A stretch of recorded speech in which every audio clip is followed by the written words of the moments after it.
"You think I'm a monster?" Mafia boss asked. She whispered, "Then I'll love the monster." The double doors of the trauma bay at Harborview General Hospital burst open with a violence that made the hinges scream. Elena Ward did not flinch. She'd been on her feet for 14 hours, and her body was currently running on a mixture of stale coffee and adrenaline. The sheer volume of noise in the emergency room usually blurred into a dull roar, but the shouting that accompanied this particular gurney was distinct. It was not the frantic panic of paramedics. It was the low, thunderous barking of men who were used to giving orders and having them obeyed instantly. Trauma 1. "Now, move!" a voice bellowed. Elena snapped on a fresh pair of latex gloves and stepped forward to intercept the gurney. The man on the stretcher was pale, his skin possessing the gray, clammy sheen of hypovolemic shock. A dark crimson stain was blossoming rapidly across the left side of his abdomen, soaking through a white dress shirt that Elena noted, even in the chaos, was made of silk so fine it probably cost more than her rent. "What do we have?" Elena asked, her voice cutting through the noise. The paramedic rattling off the vitals looked rattled himself. John Doe, approximately 35 years old. Single gunshot wound to the left lower quadrant, entry. No exit. BP is 80/40. Pulse is thready at 120. We've pushed 2 liters of saline. Elena moved to the head of the bed. Her hands flew, checking pupil response, assessing the airway. The patient was conscious, but barely. His eyes were squeezed shut, teeth gritted in a rictus of pain. "Get him on the monitor," Elena ordered the nurses flanking her. "Type and cross for 6 units. Get the massive transfusion protocol running." As she cut away the ruined silk shirt to expose the wound, a large hand clamped onto her wrist. It was not the patient. It was one of the men who had run alongside the gurney. He was wearing a suit that strained at the shoulders, and his eyes were wild, darting around the trauma room as if expecting an assassin to drop from the ceiling vents. "You save him," the man hissed, his grip bruising. "You make sure he lives." Elena looked down at the hand on her wrist, then up at the man's face. Her expression was granite. "Let go of me," she said, her voice flat and cold, "or security removes you, and your friend bleeds out while we argue. Your choice." The man hesitated. Another man, older, with silver hair and a terrifying stillness about him, stepped forward and placed a hand on the aggressive man's shoulder. "Let the nurse work." "Luca," the older man said quietly. The grip released. Elena did not waste a second looking back at them. She turned her attention to the wound. It was ugly, the bullet having torn through muscle and likely nicked something vital, but the bleeding was compressible. As she applied pressure packs, her eyes caught the flash of metal on the patient's limp wrist. It was a Patek Philippe watch. She had seen one in a magazine once. It was worth enough to pay off her entire student loan balance and put her mother in a private facility for a year. "Stay with us, boss," the aggressive man named Luca muttered from the doorway, his voice cracking. Elena paused for a fraction of a second. "Boss." The word hung in the sterile air. Heavy and loaded. In Harborview, generic gunshot victims were usually drug dealers, unlucky bystanders, or domestic disputes. They did not have bodyguards wearing tailored suits. They did not have lieutenants calling them boss. She looked down at the face of the man beneath her hands. He had sharp, aristocratic features, a strong jawline dark with stubble, and black hair matted with sweat. Even fading into unconsciousness, he looked dangerous. "Get him to the OR," Elena commanded, pushing the realization aside. "I need a surgeon down here now." The team moved. As they wheeled him out, Elena stripped off her bloody gloves. Her hands were steady, but her heart was hammering against her ribs. She knew exactly who he was now. She had seen that face on the news, usually accompanied by words like alleged racketeering and organized crime. Matteo Vale, the head of the Vale crime family, and she had just touched his blood. 3 hours later, the post-anesthesia care unit was quiet. The surgery had been successful. They had fished a 9mm slug out of his spleen and sewn him back up. Elena was not assigned to recovery, but she found herself drifting past the room, driven by a curiosity she could not name. The door was ajar. The 2 men from earlier were standing guard outside, but they had stepped down the hall to speak in hushed, angry tones on cell phones. Elena slipped inside to check the monitors. It was an instinctive excuse. The nurse on duty had just left to grab supplies. Mateo Vale was awake. It startled her. He should have been groggy, lost in the fog of anesthesia and pain medication. Instead, his eyes were open. They were dark, the color of espresso. And despite the exhaustion bruising the skin beneath them, they were focused. He turned his head slowly on the pillow. His gaze locked onto hers with a physical weight. "You," he rasped. His voice was like gravel grinding together, hoarse from the intubation tube. Elena froze, holding a clipboard against her chest like a shield. "Mr. Doe," she said, using his alias. "You need to rest. The surgery went well." "You were in the trauma bay," he said, ignoring her instruction. "You cut my shirt. I had to stop the bleeding." "You were calm," he observed. He took a shallow breath, wincing as his abdominal muscles contracted. Everyone else was screaming. "You were quiet." "Panic wastes time," Elena said simply. She checked the drip rate on his IV, refusing to look at him again. "Thank you," he said. The words were soft, stripped of the arrogance she expected from a man who ran a criminal empire. Elena looked back at him. He was watching her, studying her face as if memorizing it for a file. There was no leering, no intimidation, just a terrifyingly intense focus. "I was doing my job," she said. "What is your name?" Elena hesitated. "Nurse Ward." "Elena," he corrected, reading the ID badge clipped to her scrubs. Elena Ward, the way he said her name, rolling the vowels with a faint, cultured accent, made the hair on the back of her neck stand up. It sounded less like an acknowledgement and more like a claim. "Rest, Mr. Doe," she said, turning sharply on her heel. She walked out of the room, her heart beating faster than it had during the surgery. She felt marked. By the time Elena finished her shift and changed into her street clothes, the sun had long since set. The hospital hallways were dim. As she swiped her badge to clock out, a man in a rumpled trench coat stepped out from the shadow of a vending machine. "Nurse Ward?" Elena jumped, clutching her bag. The man held up a badge. It was a gold shield, battered and scratched. Detective Liam Carter. Harborview PD, he said. He had a face that looked like it had been chiseled out of granite and then left out in the rain for a decade. "Do you have a minute? I am off the clock." "Detective," Elena said, sidestepping him. "And I am tired, I bet," Carter said, falling into step beside her. "Rough night, especially with royalty in the house." Elena kept walking. "I cannot discuss patient information. You know that. I'm not asking for his medical chart," Carter said, his voice dropping to a conspiratorial murmur. "I just want to know if he said anything." "Did he name the shooter? Did he give a location?" Elena stopped and turned to face him. The hallway was empty. "Even if he did, Detective, I could not tell you. That is privileged." Carter's eyes narrowed. "Listen to me. Elena, can I call you Elena? That man in there is Mateo Vale. He's a cancer in this city. He floods the streets with drugs. He extorts business owners. He kills people who get in his way. You saved his life tonight. That puts you in a position." "I am a nurse," Elena said, her voice trembling slightly with anger. "I save lives. I do not judge them." "He is bad news," Carter warned, stepping closer, the kind of bad news that sticks to you. "If he thinks he owes you, or if he thinks you saw something you shouldn't have, you are in danger. Help us put him away. If he talks, you call me." He shoved a business card into the pocket of her scrubs. Elena pulled it out and held it between two fingers. "Good night, Detective," she said firmly. She threw the card in the trash bin near the exit, but the sensation of dread lingered, heavy and cold in her stomach.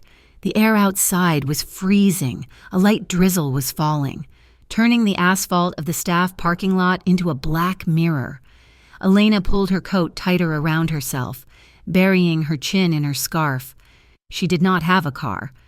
She took the bus, a 45-minute commute that ended with a 4-block walk to her apartment building. She was halfway to the bus stop when she felt the prickle of eyes on her skin. It was a primal instinct, the same one that made a gazelle lift its head when a lion moved in the grass. A sleek black sedan, idling at the curb with its lights off, suddenly flared to life. The headlights cut through the drizzle, blinding her for a moment. The car rolled forward slowly, Matching her pace, the rear window rolled down. Elena gripped her pepper spray in her pocket, her heart slamming against her ribs. "Miss Ward," a voice called out. It was not Mateo. It was the driver, a thick-necked man with a scar running through his eyebrow. "Mr. Vale insists you take a ride home," the driver said. "It is not safe to walk this late." Elena stopped walking. She glared at the car. "Tell Mr. Vale that I am perfectly capable of getting myself home." "Boss's orders," the driver said, his tone respectful but firm. "He does not want the woman who saved his life waiting in the rain." "I am not getting in that car," Elena said. "I take the bus. Please, Miss Ward, do not make this difficult." I said no. She turned and marched toward the bus shelter, her spine stiff. The car idled for a moment longer, then peeled away into the night. Elena let out a breath she didn't realize she had been holding. Her hands were shaking. The paranoia did not fade. Over the next 3 days, the feeling of being watched became a constant companion. When Elena bought coffee from the cart outside the hospital, she saw a man in a gray suit reading a newspaper on the bench nearby. When she walked to the pharmacy, a dark sedan turned the corner just as she did. They never approached her. They never spoke. They just lingered at the periphery of her vision, like ghosts. She debated calling Detective Carter, but what would she say? "Men are standing on public sidewalks near me?" It sounded hysterical, and deep down, she knew that calling the police on Mateo Vale's men might just make things worse. Her life outside the hospital was a different kind of trap. Her apartment was a 4th-floor walk-up, a shoebox with peeling wallpaper and a radiator that clanked like a dying engine. On her kitchen table, the mail was piled high, red envelopes, final notices. She sat down on Friday night, staring at the spreadsheet on her laptop. Harborview Nursing Center, $5,200 due. Student loan servicer, $800 past due. Rent, $1,200. Her bank account balance was $340. She put her head in her hands. Her mother's care was non-negotiable. Her mom had worked 2 jobs for 20 years to put food on the table before the stroke took her independence. Elena would starve before she let the state move her mother to a substandard facility. She thought of Mateo Vale's watch. She thought of the silk shirt she had cut off his body. It was not fair. The thought was bitter and corrosive. Men like him had everything: money, power, the ability to snap their fingers and have the world rearrange itself, while she worked 80 hours a week and still drowned. She slammed the laptop shut. She needed air. It was nearly midnight when she was walking back from the late-night bodega with a carton of milk and a loaf of bread to save 10 minutes. She cut through the alley behind the old textile factory. It was a route she usually avoided, but she was so tired that her bones ached, and she just wanted to be home. The alley was dark, illuminated only by a flickering yellow security light midway down. The shadows stretched long and distorted across the wet pavement. Elena heard the scrape of a shoe on concrete behind her. She sped up, clutching the grocery bag. "Hey, pretty lady." The voice was jittery, high-pitched. Elena turned. A man stepped out from behind a dumpster. He was thin, shivering, his skin picked raw, an addict. Desperation radiated off him like heat. "I do not have anything," Elena said, keeping her voice steady. "You got a purse," the man said, twitching. "Give me the purse, please," Elena said, backing away slowly. "I just have milk. I do not have cash." "Don't lie to me," he screamed. Lunging forward, Elena saw the glint of a knife in his hand. It was a small, rusty blade, but it was enough. She dropped the groceries, the milk carton bursting on the ground, white liquid pooling in the dirt. She scrambled backward, but her heel caught on a crack in the pavement, and she stumbled. The man was on her. Grabbing the strap of her bag, Elena kicked out, landing a blow on his shin. But he was fueled by chemical need and barely felt it. He raised the knife. Suddenly, the alley was flooded with blinding white light. Tires screeched. A heavy car door slammed. 2 shadows moved with terrifying speed before the addict could bring the knife down. He was jerked backward as if hooked by an invisible wire. One of the men in suits, Elena recognized Luca from the hospital, had the attacker by the throat. He lifted the man off his feet and slammed him into the brick wall with a sickening thud. The knife clattered to the ground. "Get him out of here," a deep voice commanded from the darkness. Luca dragged the whimpering man away toward the end of the alley, disappearing into the shadows. Elena was pressed against the wall, chest heaving, sliding down until she was crouching. A figure stepped into the pool of light. It was Matteo. He was wearing a black wool coat with the collar turned up. He moved stiffly, clearly still favoring his injured side. But he was upright, his face was pale, but his eyes were blazing. "I told you," he said, his voice echoing in the narrow space. "It is not safe to walk alone." Elena stared at him. The shock was rapidly morphing into a hot, blinding anger. She scrambled to her feet, ignoring the milk soaking into her sneakers. "Are you following me?" she shouted. Her voice cracked. "You are, aren't you? You have people following me." Matteo stopped a few feet away. He held up his hands, palms open, a gesture of surrender that looked unnatural on him. "I am having you watched." "Yes," he admitted calmly. "You have no right," Elena yelled. She felt violated, exposed. "I am not one of your soldiers. I am not your property. This is stalking." "It is protection," Matteo roared back, his calm veneer cracking for a second. His voice boomed off the brick walls, making her flinch. He lowered his volume instantly, wincing as the exertion pulled at his stitches. "Elena," he said, stepping closer, "the people who shot me, they are not done. They know who operated on me. They know who saved me. In my world, that makes you a target. I am not stalking you to hurt you. I am keeping you alive." Elena stared at him, breathing hard. The reality of his words sank in like ice water. She looked at the abandoned groceries, then back at the man who ruled the city's underworld. He looked tired, beneath the anger and the power. He looked like a man who was in pain. "You brought this to my doorstep," she whispered. "I know," Matteo said, "and I am trying to keep it from crossing the threshold." He gestured to the end of the alley, where the black sedan was waiting, engine purring. "Let me drive you home," he said. "No more arguments, please." Elena looked at the dark street where the addict had attacked her. Then she looked at Matteo. His face was hard, unyielding, but his eyes were pleading. It was a look that didn't match the reputation of a monster.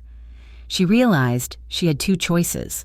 She could walk home alone, vulnerable and terrified, holding on to her pride, or she could get in the car with the devil who promised to keep the demons away. "Fine," she said, her voice barely audible. Matteo let out a short breath, his shoulders dropping a fraction of an inch. He extended a hand toward the car. He did not touch her. He did not try to guide her. He just waited. Elena stepped over the puddle of spilled milk and walked toward the sleek black car. As she slid into the leather interior, warm and smelling of expensive cologne, she knew she had just crossed a line. She was no longer just the nurse who saved him. She was part of his orbit now. And as the door clicked shut, sealing her in with him, she wasn't sure if she was safer or if she had just walked willingly into the lion's den. The interior of the sedan was a sealed capsule of silence and leather, insulating them from the grimy, rain-slicked streets of Harborview. Elena sat rigid against the door, her wet sneakers resting awkwardly on the plush floor mats. Beside her, Matteo Vale was a study in pained composure. He sat with his back straight, one hand resting on his thigh, the other tucked inside his coat, presumably guarding the fresh stitches in his abdomen.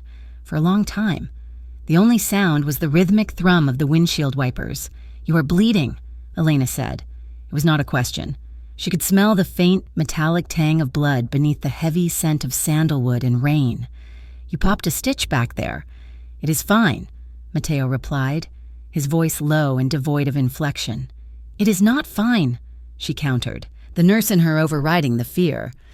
"If you keep straining yourself, you will develop a hematoma. You should be in a hospital bed, not brawling in alleys." Matteo turned his head slowly to look at her. In the passing streetlights, his face was a landscape of sharp angles and shadows. The adrenaline of the fight had faded, leaving him looking gray and weary. "And you should be sleeping," he said softly, "not fighting off junkies for a carton of milk." Elena looked away, staring out the window as the city blurred past. "I do what I have to do." "What is your schedule?" he asked. "Why? So you can send more men to watch me? So I know when you're exhausting yourself." He paused. and when he spoke again, the edge was gone from his voice. "I watched you in the trauma bay. Elena, you moved like a machine, but tonight, your hands were shaking before that man even pulled the knife." Elena clenched her hands in her lap to stop them from trembling. "I worked a double shift. We had a pile-up on the interstate. 3 fatalities. 2 of them were teenagers. The air in the car shifted, the tension remained, but the hostility dampened slightly." Mateo looked at her profile, noting the dark smudges of fatigue beneath her eyes and the way her shoulders were hunched defensively. "I'm sorry," he said. Elena looked at him, surprised. "For what? The robbery?" "For the day," he said. "For the weight of it."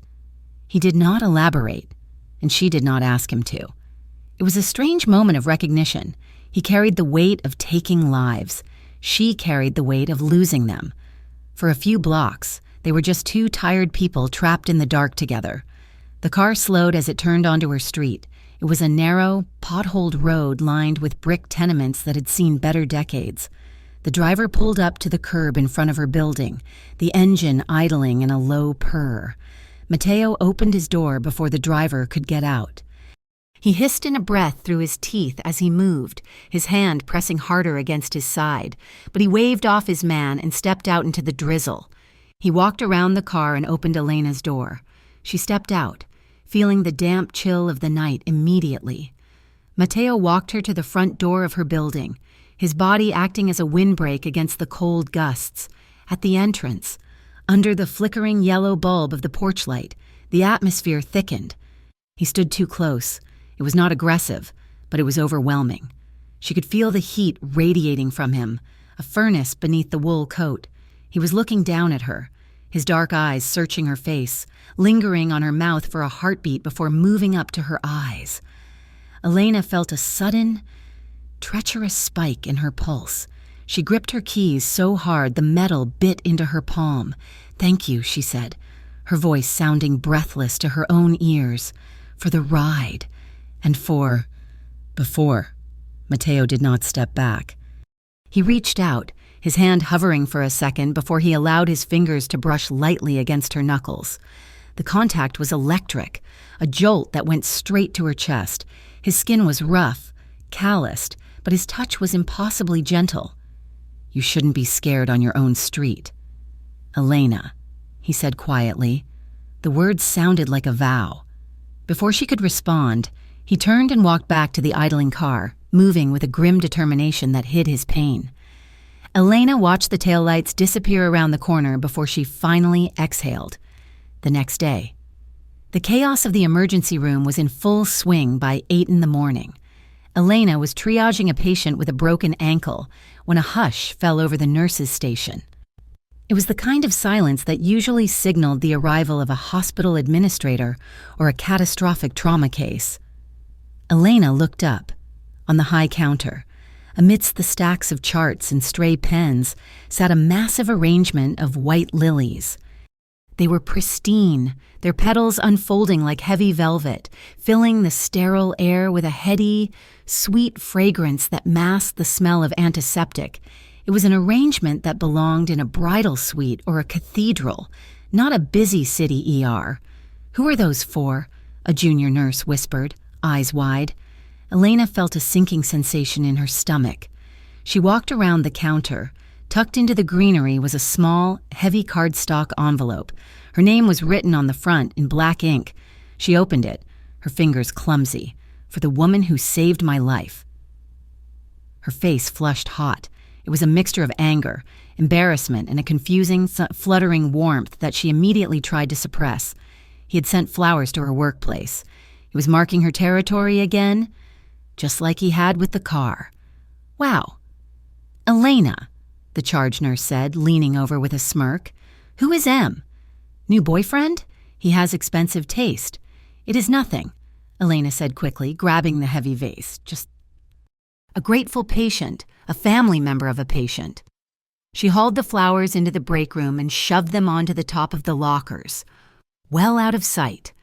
She stared at the white petals for a moment. They were beautiful, and they were dangerous.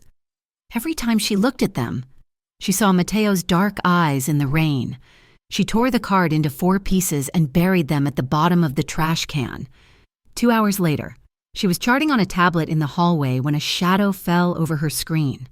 "Nice flowers," a voice said dryly. Elena looked up to see Detective Liam Carter leaning against the wall.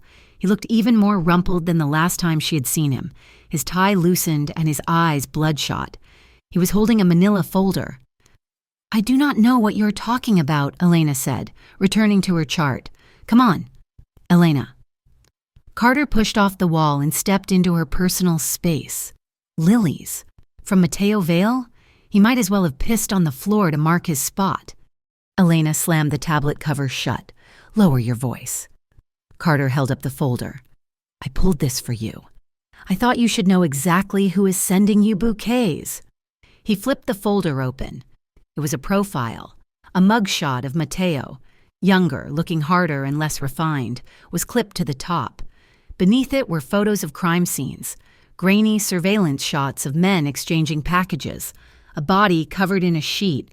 "This is the Vale crime family," Carter said, tapping the photo of Mateo. "Extortion, gambling, trafficking. They bleed the city dry. And Mateo? He's the head of the snake. He took over when his father died 5 years ago, and the body count has only gone up. Take it away," Elena said, looking at the floor. "Men like him destroy everything they touch," Carter said, his voice dropping to a harsh whisper. "They do not have girlfriends. Elena, they have liabilities. They have collateral damage. If he is interested in you, it is not a fairy tale. It is a death sentence." He closed the folder with a snap. "Stay away from him, for your own sake." He walked away, leaving Elena standing alone in the bright fluorescent hallway. She felt a chill that had nothing to do with the hospital's air conditioning. The seed was planted. Fear, cold and rooting, began to curl in her chest. A week passed.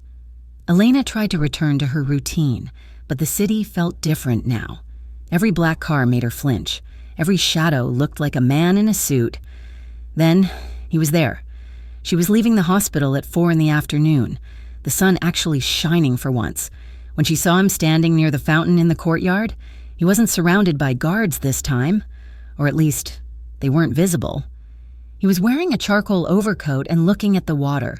He turned as she approached. He looked better. The gray cast was gone from his skin, and he stood without favoring his side. "Elena," he said. "You cannot be here," she hissed, glancing around to see if Carter or her coworkers were watching. "You have to stop showing up." "I just want to talk," Mateo said. "No drivers, no rain, just coffee. There is a place 2 blocks down. Public, safe. I should say no," Elena said, "but you won't," he replied. "Not because you are scared, but because you are curious." He was right, and that terrified her more than the gun. They walked to a small coffee shop with fogged-up windows. It was crowded, noisy with the clatter of porcelain and indie music. They sat at a small table in the corner. Mateo ordered a black espresso. Elena ordered a latte. When the drinks arrived, the silence between them was heavy, but not empty. It was charged with the things they weren't saying. "Why me?" Elena asked finally. She wrapped her hands around the warm mug. There were a dozen doctors and nurses in that room. "Why focus on me?" "Because you looked me in the eye," Mateo said. "Most people look at the blood, or the gun, or the men behind me. You looked at me, and you weren't afraid." "I was terrified," Elena corrected him. "You controlled it." Mateo took a sip of his espresso. His gaze was steady. "That detective." "Carter, he has been talking to you. He showed me your file," Elena said. She decided to be reckless. She decided to ask the question that had been burning in her throat since the alley. "He says you are a monster. He says you destroy everything." Mateo set his cup down. The ceramic clicked against the saucer. He did not deny it. He did not get angry. He just looked at her with a terrifying honesty. "I do bad things. Elena, I live in a world where violence is the currency. I have hurt people. I have ordered things that would make you sick." "How many?" Elena asked. Her voice shook. "How many people have you hurt?" Mateo leaned forward. "How many people have you lost? Elena? How many times have you stood over a bed and watched the light go out of someone's eyes because you weren't fast enough, or the wound was too deep? Elena recoiled as if he had slapped her. "That is different. I try to save them. And I try to save mine," Matteo said intensely. "My family, my people. It is a war, Elena. In a war. You kill or you die. I chose to live. Does that make me a monster? Maybe. But I am a monster who protects what is his." The rawness of his answer left her speechless. He wasn't offering excuses. He was offering her the ugly truth and asking if she could stomach it. They finished their coffee in a tense silence. When they stood up to leave, Elena felt exhausted, as if she had just run a marathon. "I will walk you back to the entrance," Matteo said. They walked down the busy avenue. The sun was setting, casting long orange shadows across the pavement.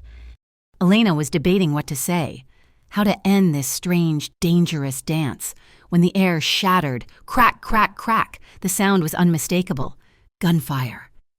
Elena froze, her brain struggling to process the noise, but Matteo moved instantly. "Down!" he roared. He slammed into her, his arm sweeping around her waist like an iron band. He lifted her almost off her feet and threw them both behind a parked SUV.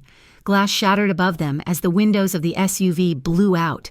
Showering the sidewalk with diamonds, a car screeched past, tires smoking, as more shots rang out, pinging off metal and chipping the brick wall where they had been standing seconds ago.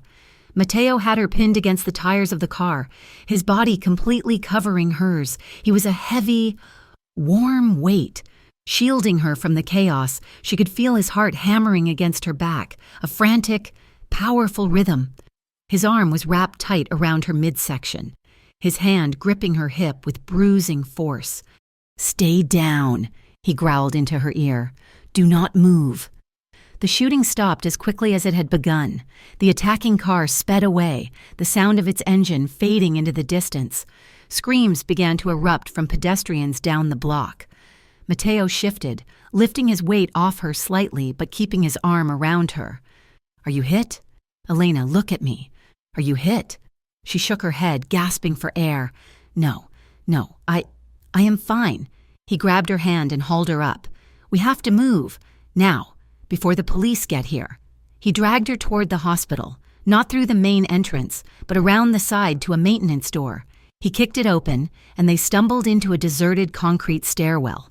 The door slammed shut, cutting off the noise of the street. The silence in the stairwell was deafening, broken only by their ragged breathing. Elena's legs gave out. She sank onto the bottom step, her hands shaking so violently she couldn't clasp them together. Matteo dropped to his knees in front of her. His composure was gone. His eyes were wild, scanning her frantically for blood. "Elena!" He breathed. He reached out, his palms cupping her face. His hands were warm and rough. He tilted her head back, forcing her to look at him. "Did they hurt you? Tell me." "No," she whispered. "Just glass." He used his thumb to brush away a shard of glass from her hair, then wiped a tear from her cheek that she hadn't realized she shed. The gesture was so tender, so at odds with the violence that had just occurred, that it broke something inside her. They were inches apart. She could feel his breath on her lips. The adrenaline was coursing through her veins, turning fear into something else, something sharp and hungry. She looked at his mouth. She saw the desperation in his eyes, the need to know she was alive. For a terrifying second, she wanted him to kiss her. She wanted to bridge the gap and feel that raw, protective power against her own skin. She leaned in, just a fraction of an inch. Matteo's gaze dropped to her lips, his pupils blowing wide. Then the image of the gunshots, the shattered glass, and Carter's warning crashed back into her mind. Men like him destroy everything. She jerked back, scrambling up the stairs away from him. "No," she gasped. "No, I can't do this." Matteo stayed on his knees. He didn't try to stop her. He looked at his empty hands, then up at her. His expression was a mask of regret. "Go," he said hoarsely. "Go inside. You are safe here." Elena turned and ran up the stairs, the sound of her footsteps echoing like gunshots in the empty shaft. That night, Elena lay in her bed, staring at the water stains on the ceiling. She had scrubbed her skin in the shower until it was pink, trying to wash away the feeling of the pavement and the smell of gunpowder. But she couldn't wash away the feeling of him. She replayed the moment behind the SUV over and over. The way his body had covered hers without hesitation. The way he had shielded her with his own life. "I won't let them touch you." She rolled over, burying her face in the pillow. She should be disgusted. He had brought a gunfight to a public street. He was everything she hated. Violent, dangerous, criminal. But when she closed her eyes, she didn't see a monster. She saw a man who had looked at her with total devastation when he thought she might be hurt. She felt the ghost of his hands on her face. "I am losing my mind," she whispered into the darkness. Across the city, in the penthouse of the Vale Tower, the atmosphere was suffocating. Mateo stood behind his massive oak desk, staring out the floor-to-ceiling windows at the city skyline. The glass reflected his face, stone-cold and furious, behind him. Luca and 3 other lieutenants stood with their heads bowed. They knew better than to speak. "Find them," Mateo said. His voice was barely a whisper, but it carried across the room like a whip crack. "Find the car, find the shooter, and when you find them, do not kill them. Bring them to me." "Yes."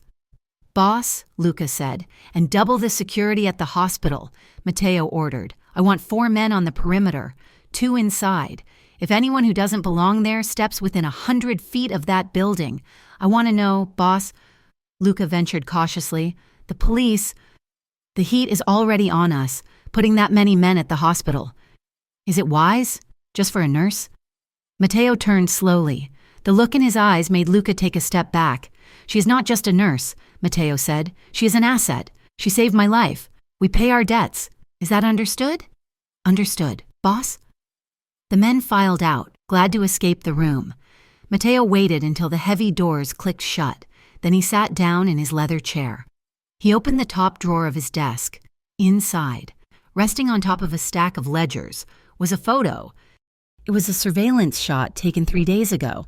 Elena was walking out of the hospital, her hair tied up in a messy bun, laughing at something a coworker had said. She looked light. She looked good. Mateo traced the line of her jaw in the photo with his finger. He told himself it was just a debt. He told himself he was just protecting an asset. But as he looked at her smile, he remembered the way she had looked at him in the stairwell. The fear, yes, but also the want. And he remembered how nearly he had lost control and taken what she was offering. "I am poison," he whispered to the empty room. He closed the drawer, shutting her away in the dark, but the image of her terrified face burned behind his eyelids. He knew, with a sinking dread, that he was already in too deep to ever get out. The flash of the camera was blinding, a harsh white explosion that left spots dancing in Elena's vision. She blinked, trying to clear her sight, but the smile plastered on the face of the hospital administrator. Dr. Phipps did not waver. "This is a momentous day for Harborview General." "Dr. Phipps announced, his voice booming with practice projection for the small gathering of local reporters. "Thanks to the incredibly generous donation from the Vale Foundation, our trauma center will be fully renovated with state-of-the-art equipment." Elena stood stiffly in the line of staff members who had been paraded out for the photo op. She wore her crispest scrubs, her hands clasped tightly behind her back to hide the fact that her knuckles were white. Beside the administrator stood Mateo Vale. He looked nothing like the bloodied man she had treated, nor the shadowed figure in the alley. Today, he was the picture of legitimate power. He wore a navy suit that fit his broad shoulders with architectural precision, a silk tie in a deep shade of burgundy, and his hair was combed back, revealing the sharp, unyielding lines of his face. He looked like a titan of industry, a pillar of the community, but Elena knew better. She looked at his hands, currently resting casually on the podium, and remembered the gun. She looked at his eyes and remembered the way they had scanned the street for snipers just days ago. "Mr. Vale, Dr. Phipps said, gesturing grandly, would you do us the honor?" Mateo stepped forward. The cameras clicked furiously, a sound like a swarm of mechanical crickets. He shook the administrator's hand, then moved down the line of staff, offering a nod and a handshake to each. Elena's heart hammered a frantic rhythm against her ribs as he approached her. She wanted to run. She wanted to scream that the money was stained red. But she was frozen, trapped by the social contract and the presence of the press. Mateo stopped in front of her, the cameras focused. "Miss Ward," he said. His voice was smooth, polished for the audience, but his eyes held a private, turbulent depth. "Mr. Vale," she replied, the name tasting like ash in her mouth. He extended his hand. Elena hesitated for a fraction of a second, a pause long enough for him to notice, but short enough that the cameras missed it. She reached out and took his hand. His grip was warm and firm, his skin rough against her own. As his fingers closed around hers, she felt a jolt of recognition. It was the same grip that had held her to his chest behind the SUV, the same hand that had wiped a tear from her cheek. For a moment, the room fell away. The noise of the reporters faded into a dull hum. She felt the weight of his gaze on her face, heavy and possessive, acknowledging the secret that lay between them. "Thank you for everything you do," he said, the double meaning clear only to her. He held her hand a second longer than was polite, his thumb brushing almost imperceptibly against the side of her palm, before releasing her and moving to the next nurse. Elena exhaled, her breath shaky. She felt branded. 20 minutes later, the circus had moved to the lobby for refreshments. Elena escaped. She ducked into the sterile supply room on the 3rd floor, needing the quiet, needing the smell of isopropyl alcohol and cardboard to ground herself. She was angrily restocking boxes of saline solution, slamming them onto the metal shelves, when the door clicked shut behind her. She spun around. Mateo was standing there, leaning against the doorframe, the navy suit looking out of place amidst the stainless steel and medical supplies.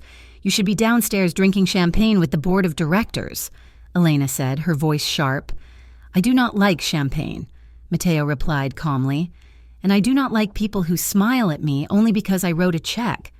"So you came to find the one person who knows exactly who you are?" Elena asked. She abandoned the saline and turned to face him, crossing her arms over her chest. "Is that it? You need someone to applaud your performance?" Mateo stepped further into the room. The space was small, and his presence immediately consumed the oxygen. "I am not performing. Elena, the money is real. The equipment it buys will save lives. It is blood money." "Mateo," she snapped, "do you think writing a check for $500,000 washes your hands? Do you think it changes where that money came from? It comes from drugs. It comes from extortion. It comes from the ruin of the very people we try to patch up in this hospital." Mateo stopped, his jaw tightened, a muscle feathering in his cheek. He looked at her, and for the first time, the confident facade cracked. "I know where it comes from," he said, his voice dropping to a low growl. "I know every dollar. I know the cost." "Then why do it?" Elena demanded, stepping closer to him, her anger making her brave. "Why pretend to be a savior? Are you trying to buy silence, or are you just trying to launder your conscience?" The words hung in the air, sharp and accusatory. Mateo looked as if she had struck him. He looked down at his hands, then back up at her. The arrogance was gone, replaced by a bleak, haunted honesty that took the wind out of her sails. "Maybe," he admitted softly. Elena blinked, surprised by the admission. "I cannot change where the money came from," Mateo said, his voice rough. "I cannot undo the things I have done to earn it. It is dirty. I am dirty, but the machines this money buys, the ventilators, the monitors, they are clean. They do not care who paid for them, they just work." He took a step toward her, his eyes searching hers, pleading for her to understand the twisted logic of his existence. "If one kid lives because of that new trauma bay, does it matter that a monster paid for it?" he asked. Elena stared at him. She wanted to say yes.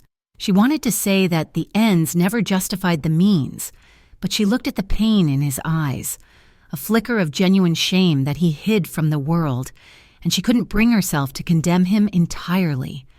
He wasn't boasting. He was trying, in his broken, violent way, to balance a scale that was hopelessly tipped against him. "It matters to me," she whispered. Mateo nodded slowly. "I know. That is why I am here. because you are the only one brave enough to tell me the truth." He reached for the door handle, pausing before he left. "I am not trying to buy heaven, Elena. I know I'm not going there. I am just trying to make the hell I leave behind a little more bearable." He walked out, leaving Elena alone in the silence, her heart aching with a confusion she couldn't name. The rest of the shift was a nightmare. It started with a multi-car accident and ended with a code blue in Bay 4. The patient was a 17-year-old boy found unresponsive in a park. Overdose, fentanyl-laced heroin. Elena worked on him for 40 minutes. She did chest compressions until her arms burned and her sweat soaked through her scrubs. She watched the cardiac monitor, praying for a rhythm, pleading silently with the universe to give him a chance. But the line remained flat. The boy's face was gray, his lips blue. He looked so young. He looked like he should have been worrying about prom or a math test, not lying cold on a gurney. Time of death. 2100 hours, the doctor mumbled, peeling off his gloves. Elena stood frozen as the team dispersed. She stared at the boy's face. For a terrifying moment, the features shifted. The stranger's face dissolved and was replaced by another face, familiar, beloved, and lost. She saw her brother, Daniel. She saw him as he was 3 years ago, slumped in that motel room, gone before she could even say goodbye. The grief hit her like a physical blow.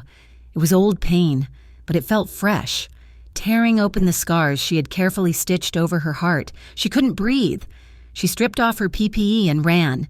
She bypassed the locker room, bypassed the break room, and burst out the staff exit into the night. The parking lot was dark and cold. A biting wind whipped her hair across her face. Elena leaned against the brick wall of the hospital, gasping for air, hot tears streaming down her face. She slid down the wall until she was crouching on the pavement, burying her face in her hands. Shaking with silent, racking sobs, she felt utterly alone. Then a car door opened. Elena looked up, wiping her eyes frantically. Across the lot, under the solitary circle of a street lamp, the black sedan was waiting. Mateo was standing by the open rear door. He wasn't wearing his overcoat, just the suit jacket. He didn't say a word. He didn't approach her. He just stood there, holding the door open, offering her a space that was dark and quiet and separate from the world. Elena hesitated. She knew she should go back inside. She knew she should go home. But the thought of her empty apartment was unbearable.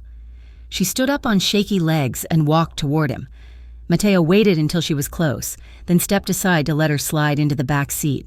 He followed her in, closing the door and sealing them in the dim, leather-scented sanctuary.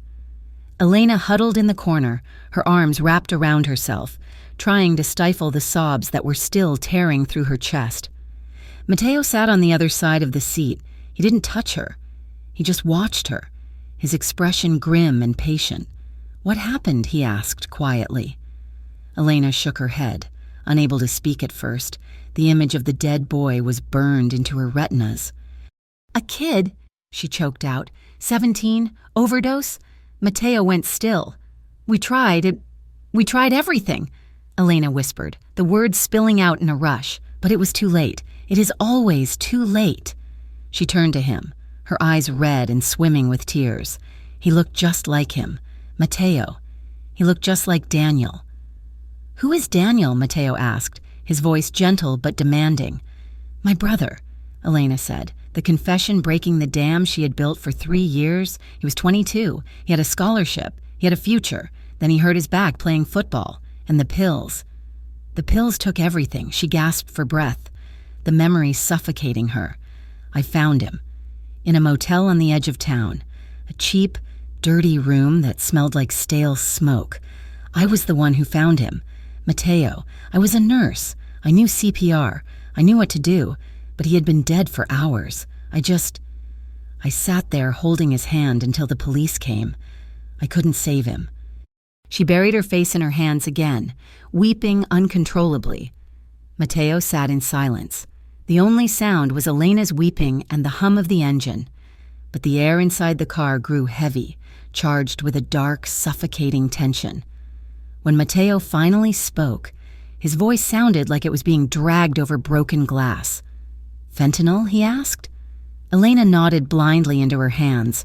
Matteo made a sound, a sharp, pained intake of breath. He looked away from her, staring out the window at the brick wall of the hospital.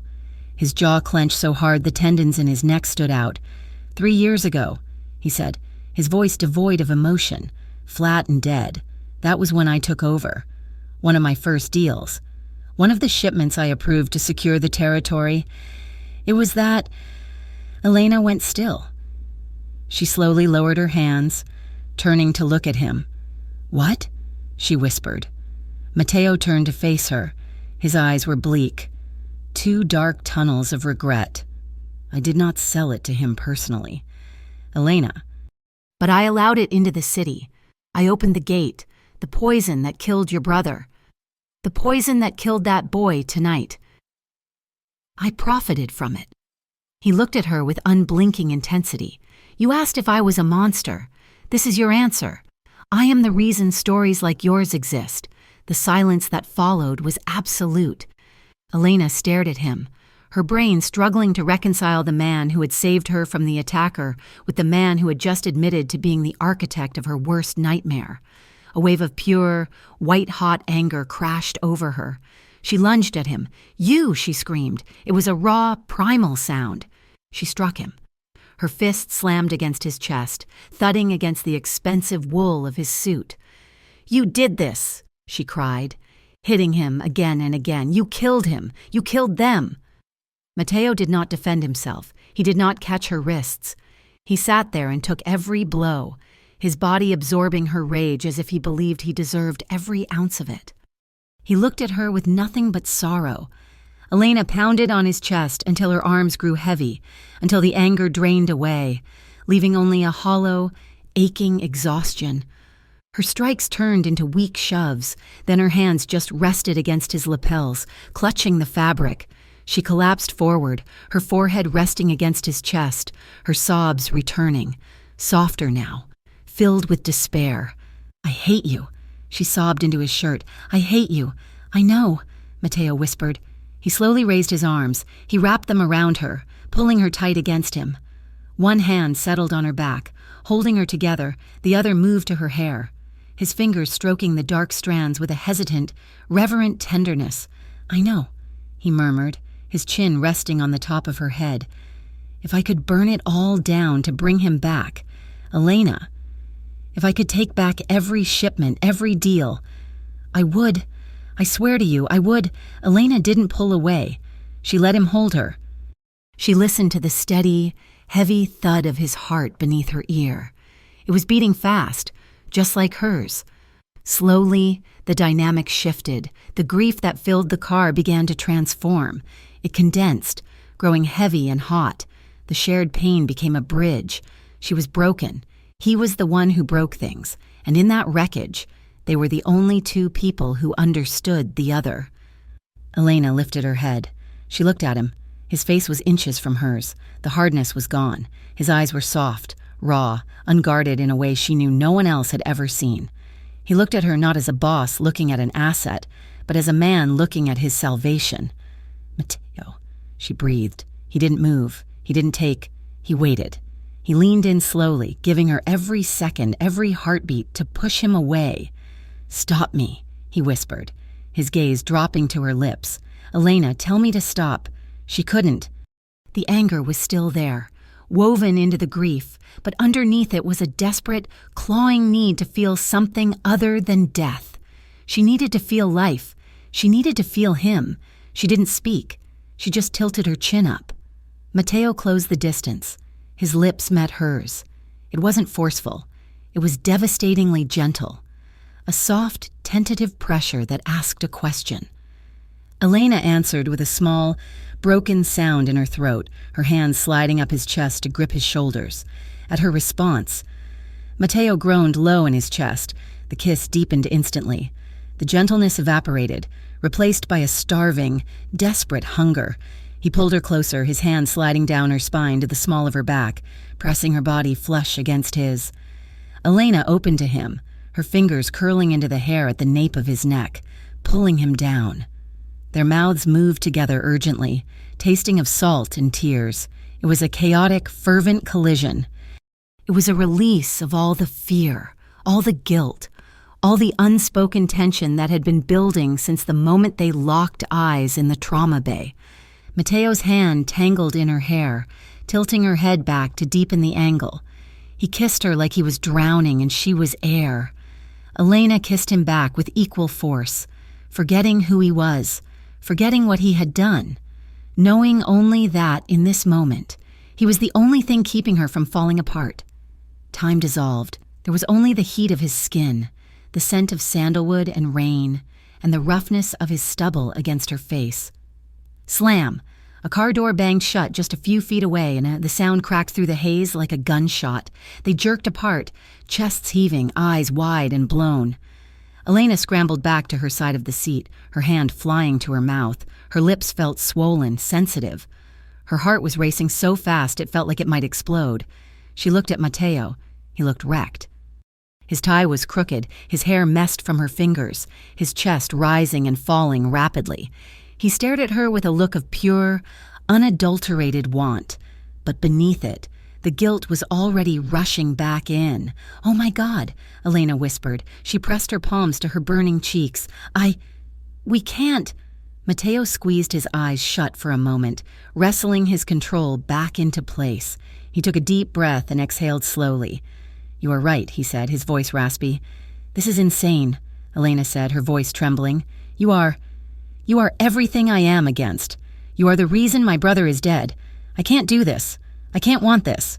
Mateo looked at her, his expression resigned and incredibly sad. "You deserve better. Elena, you deserve a man with clean hands. You deserve a life without shadows." He reached out, tucking a stray lock of hair behind her ear. His hand lingered on her cheek for a second before he pulled away. "I know I should let you go," he said quietly. "But God help me. I cannot pretend I do not want you." Elena stared at him, her heart tearing in two directions. She grabbed the door handle. "Don't come back here," she said, her voice cracking. "Please. Mateo, just leave me alone." She opened the door and scrambled out into the cold night, running toward her own car without looking back. An hour later. Elena stood in the bathroom of her apartment. The fluorescent light was harsh, unforgiving. She gripped the edges of the sink, staring at her reflection in the mirror. Her eyes were red-rimmed and puffy. Her mascara was smudged, but it was her mouth that drew her attention. Her lips looked bruised, bitten, thoroughly kissed.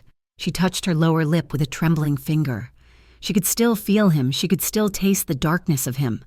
She thought of the white lilies. She thought of the boy on the gurney.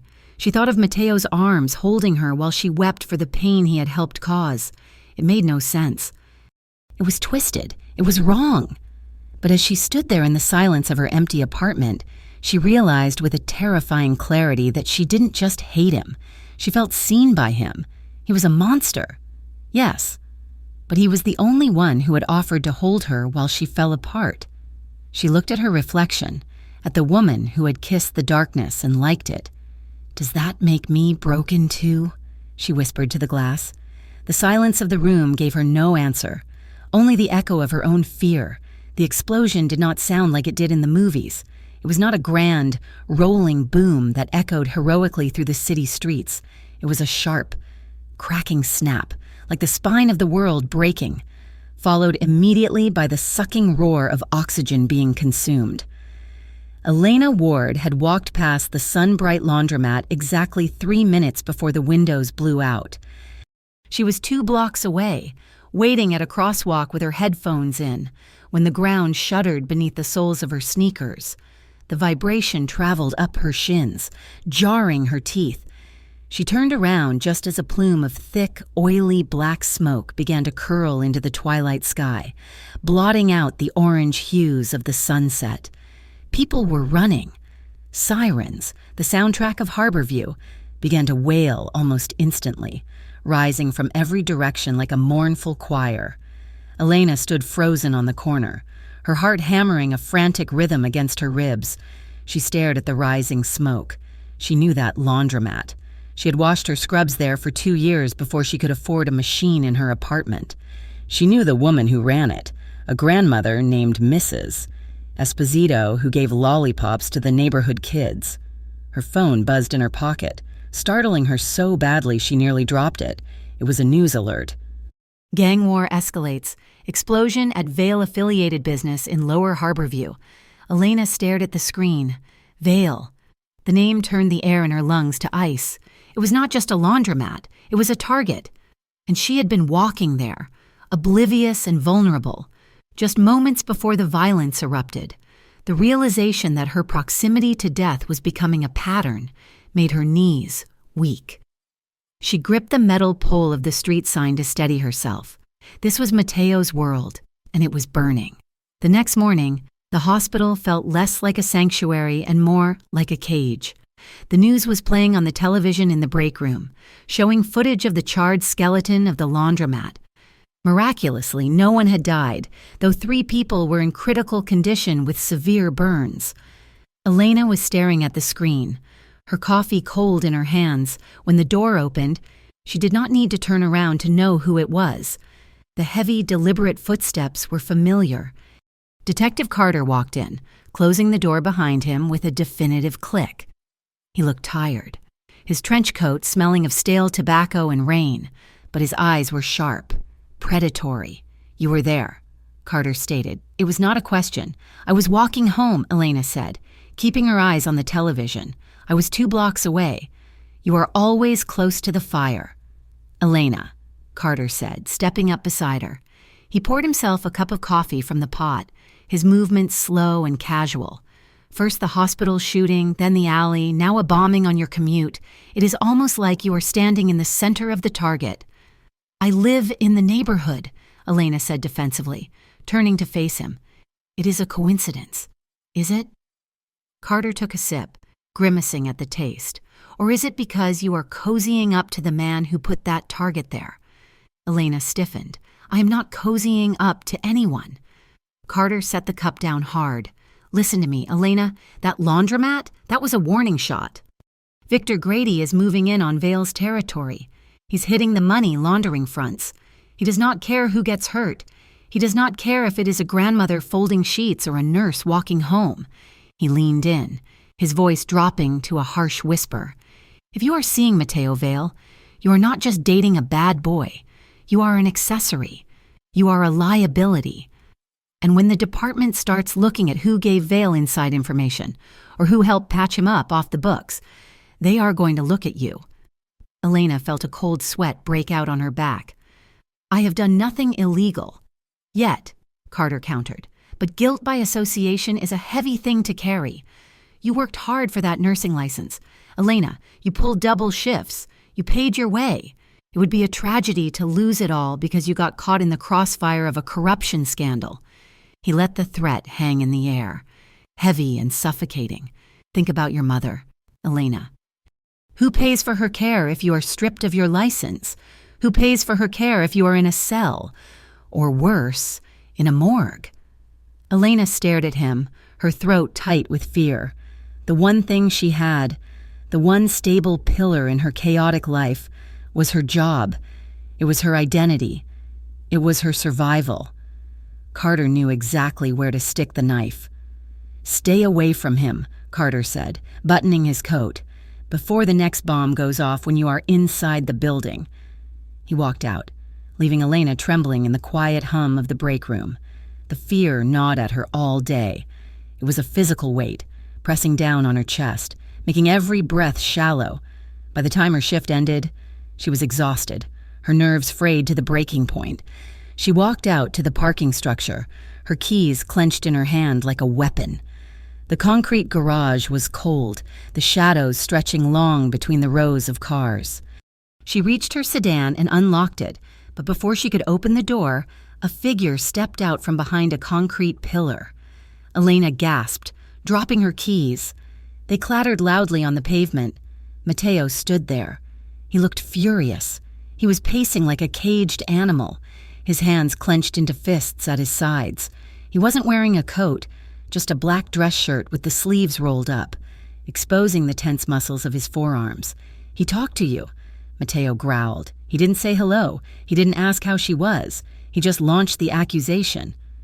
Elena bent down to retrieve her keys, her own anger flaring up to meet his. She snatched them off the ground and straightened up. Yes, he did. She snapped.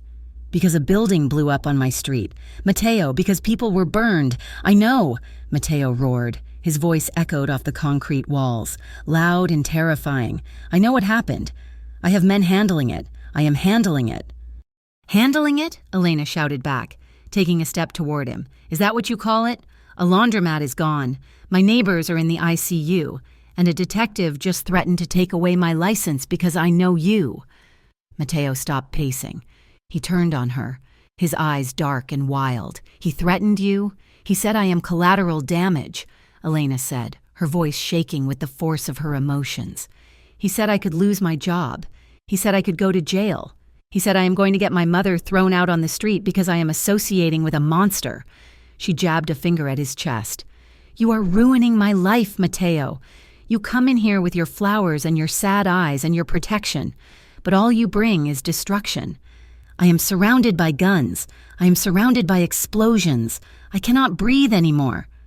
Mateo looked at her, his face twisting with a mixture of rage and agony. He stepped closer, crowding her space, his intensity radiating off him in waves.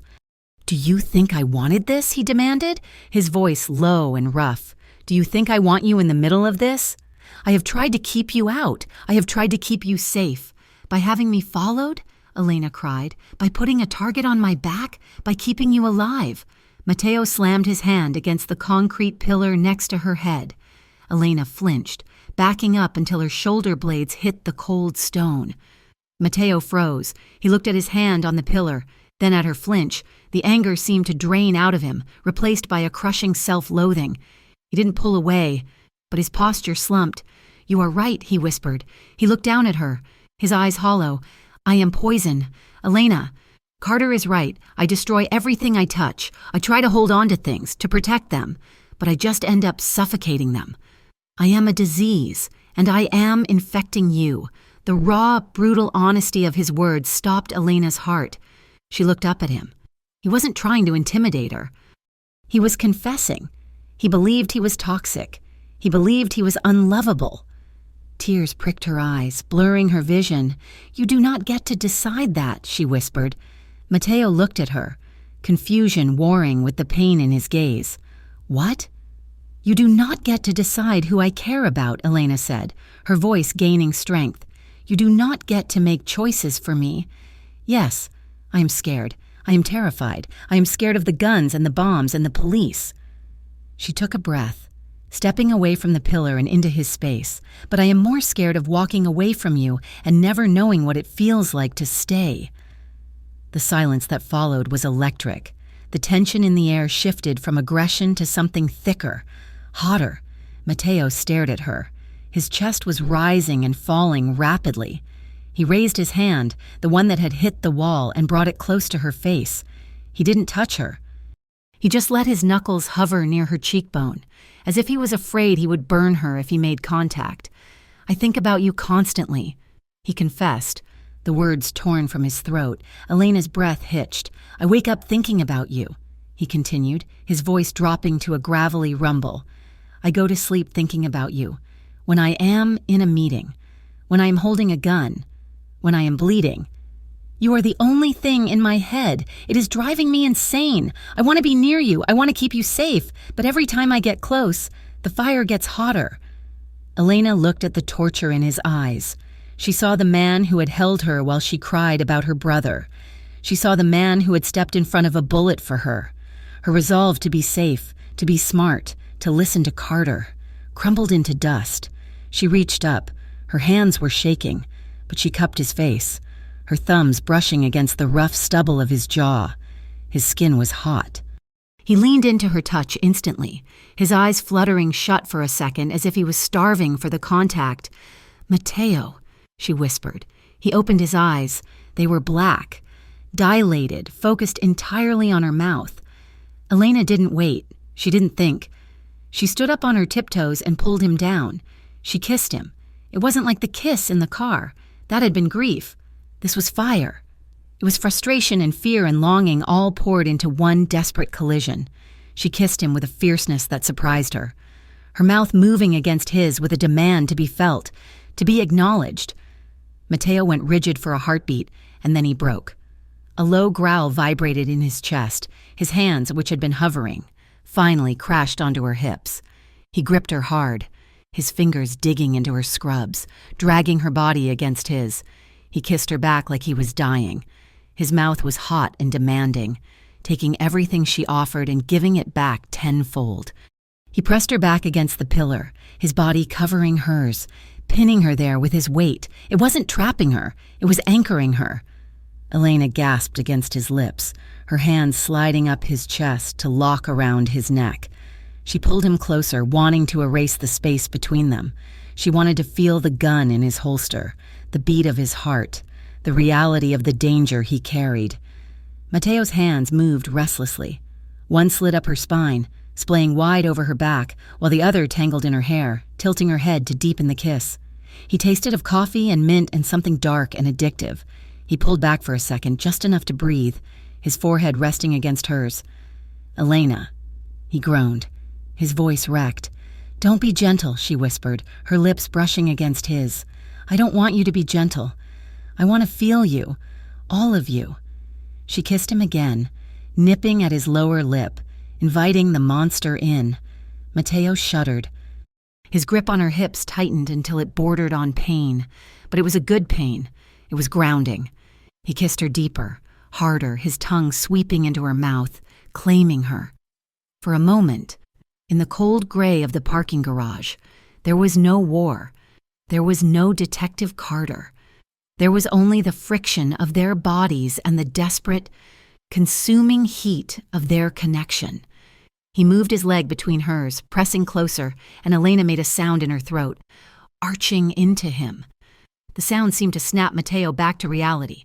He froze. His hands, which had been sliding toward the hem of her scrub top, stopped. He tore his mouth away from hers with a gasp, burying his face in the crook of her neck. He was breathing like he had just run a mile. "Stop," he rasped. "We have to stop." Elena, dazed and flushed, blinked up at the concrete ceiling. Why? Mateo pulled back. He kept his hands on her shoulders, holding her at arm's length, but he wouldn't look at her lips. He looked at her eyes, his expression tortured. "Because we are in a public garage," he said, his voice hoarse. "Because anyone could walk by, but mostly because you deserve more than this." He stepped back, putting a foot of cold air between them. He ran a hand through his hair, messing up the perfect style. "You deserve more than a hurried kiss against a concrete pillar between danger and duty.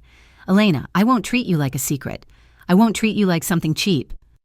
Elena straightened her scrub top, her hands still trembling. "I didn't feel cheap." Mateo looked at her with an intensity that burned. "If we cross that line, Elena, if we truly cross it, there is no going back. I won't be able to let you go. And I won't be able to stop until I have claimed every part of you." He took a deep breath, visibly steeling himself. "Go home, Elena, please, before I lose the little control I have left." He turned and walked toward his own car, his strides long and angry, leaving her standing alone next to the pillar, her lips swollen and her heart racing. 3 days later, the illusion of choice was taken away completely. Elena was leaving the hospital later than usual. It was nearly midnight. The parking lot was empty. She was walking toward her car, her phone in her hand, scrolling through a text from her mother's nurse. She felt the shift in the air before she saw anything. It was the same prickle on the back of her neck she had felt weeks ago, but this was different. It wasn't the protective watchfulness of Mateo's men. It was sharp. It was hostile. She looked up. A beat-up gray van was idling 2 rows over. As she watched, the side door slid open. 2 men stepped out. They weren't wearing suits. They were wearing oversized hoodies and jeans. One of them was holding a length of rope. Elena didn't ask questions. She didn't freeze. She dropped her bag and ran. She bolted back toward the hospital entrance, her sneakers slapping against the asphalt. "Get her!" a voice shouted behind her. Elena fumbled for her phone. her fingers sliding over the screen. She didn't call 911. She hit the speed dial she had programmed 2 days ago. It rang once. "Mateo!" She screamed into the phone as she sprinted. "The parking lot! Gray van! 2 men!" She heard a curse on the other end, followed by the sound of tires screeching. "I am 30 seconds out!" Mateo roared. "Keep running!"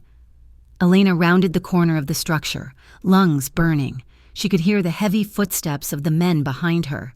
She reached for the emergency call box on the wall, but a hand grabbed the back of her scrub top. Jerking her backward, she screamed, flailing, scratching at the hand. The man spun her around, clamping a gloved hand over her mouth. He smelled of sweat and tobacco. Got her. He grunted, "Bring the van around." Elena bit down hard on the gloved hand. The man yelled, loosening his grip just enough for her to elbow him in the ribs. She broke free and stumbled back, gasping for air, before the man could lunge again. A roar filled the garage. Mateo's black sedan drifted around the corner at high speed, tires smoking. It slammed to a halt 10 feet away. The doors flew open before the car even fully stopped. Mateo and Luca poured out. They had guns drawn. "Drop it!" Mateo shouted, his voice echoing like thunder. The man who had grabbed Elena froze. He looked at Mateo, then at the van that was peeling away, abandoning him. He realized his mistake. He raised his hands slowly. Mateo didn't fire. He holstered his weapon with a terrifying calm and marched forward. He grabbed the man by the front of his hoodie and slammed him onto the hood of the sedan. "Who sent you?" Mateo demanded, pressing his forearm against the man's throat. The man sputtered, gasping. "Grady. It was Grady. He just wanted the girl. He said she was leverage." Mateo pulled the man up and shoved him toward Luca. "Put him in the trunk," Mateo ordered. "We will have a conversation later." He turned to Elena. She was standing by the wall, hugging herself, shaking uncontrollably. The adrenaline was crashing, leaving her knees weak. Mateo crossed the distance in 2 strides. He didn't ask if she was okay. He didn't hesitate. He wrapped his arms around her, crushing her to his chest.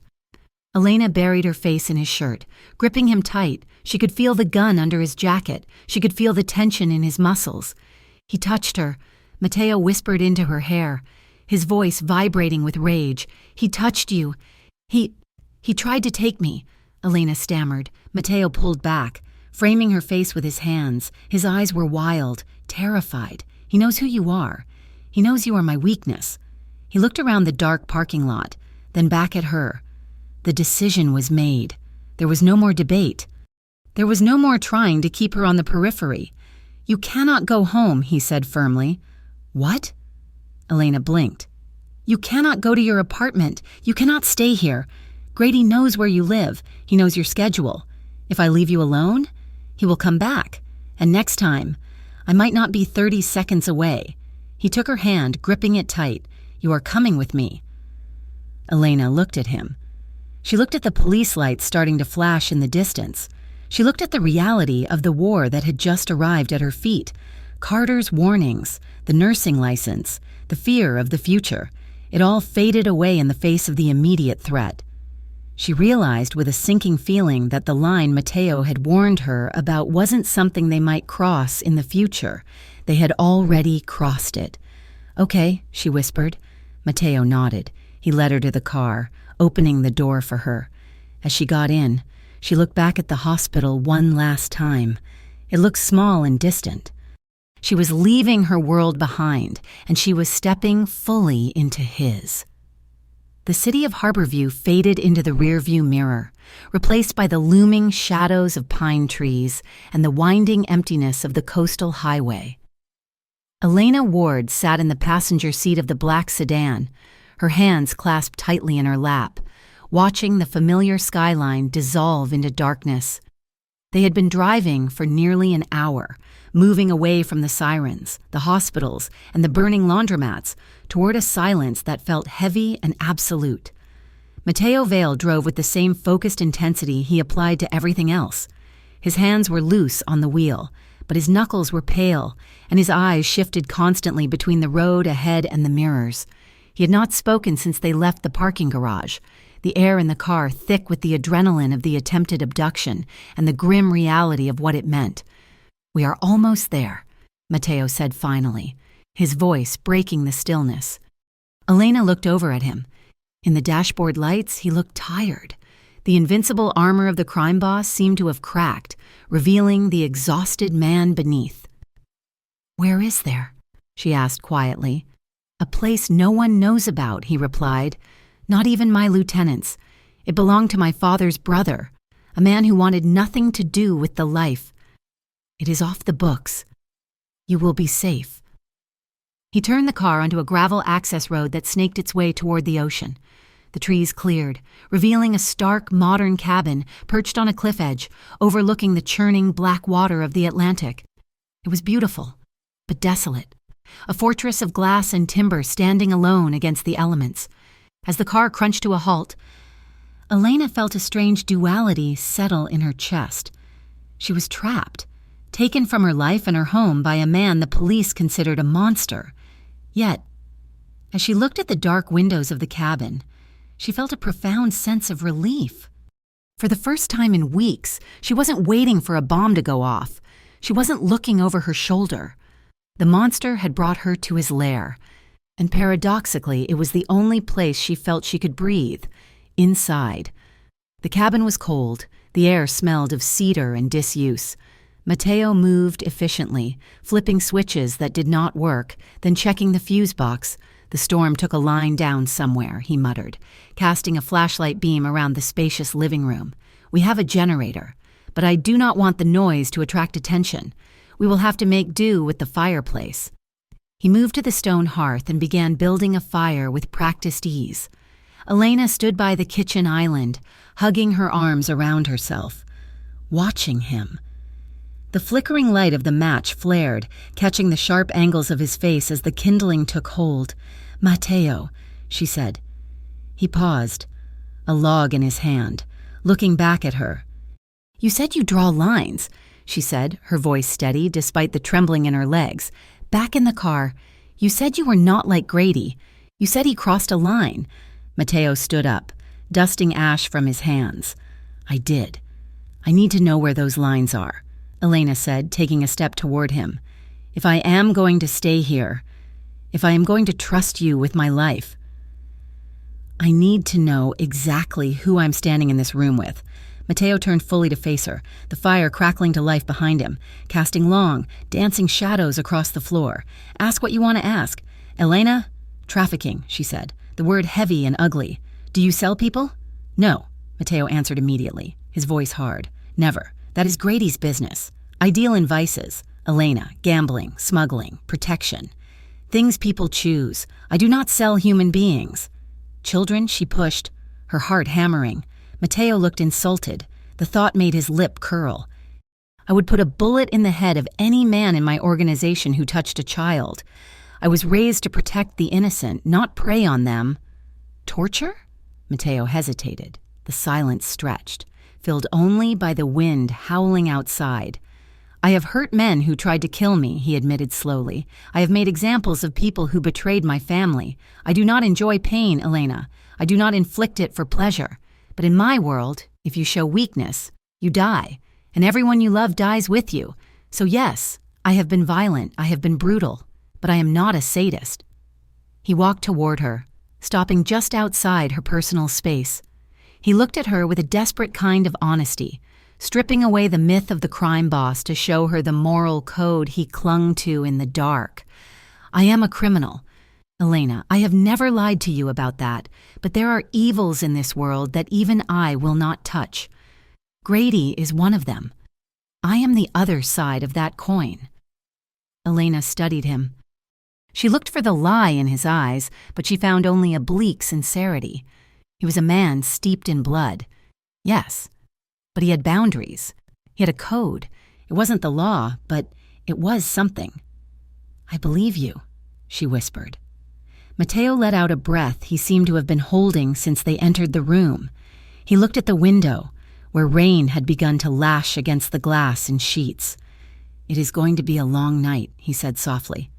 The storm intensified as the hours passed. Thunder rolled over the ocean, shaking the cabin's foundation. With the power out, the only light came from the fireplace and a few thick pillar candles Mateo had found in a cupboard. They sat on the rug in front of the fire, a bottle of wine between them that Mateo had uncorked. The tension of the interrogation had faded, replaced by a quiet, intimate atmosphere born of isolation. Mateo stared into the flames, turning a glass in his hand. "I grew up above a bar," he said suddenly. It was in the Heights. My father ran the numbers in the back room, and my mother tried to keep the smoke out of the apartment. It was loud. It always smelled of beer and stale cigars. Elena shifted, pulling her knees to her chest. "You never talk about your childhood. There is not much to tell," he said with a humorless smile. "I learned to count by stacking poker chips. I learned to fight before I learned to read." He took a sip of wine, his eyes distant. "I was 12 the first time I really fought. Not a schoolyard scrap, a real fight. There was a rival collector. He came to the house when my father was out. He tried to push his way past my mother. My sister, Isabella, she was only 6. She was crying." Mateo's hand tightened on the glass. "I grabbed a baseball bat from behind the door. It was almost as big as I was. I swung it as hard as I could. I broke his arm. He beat me half to death for it, threw me down the stairs. But he didn't touch Isabella, and he didn't touch my mother."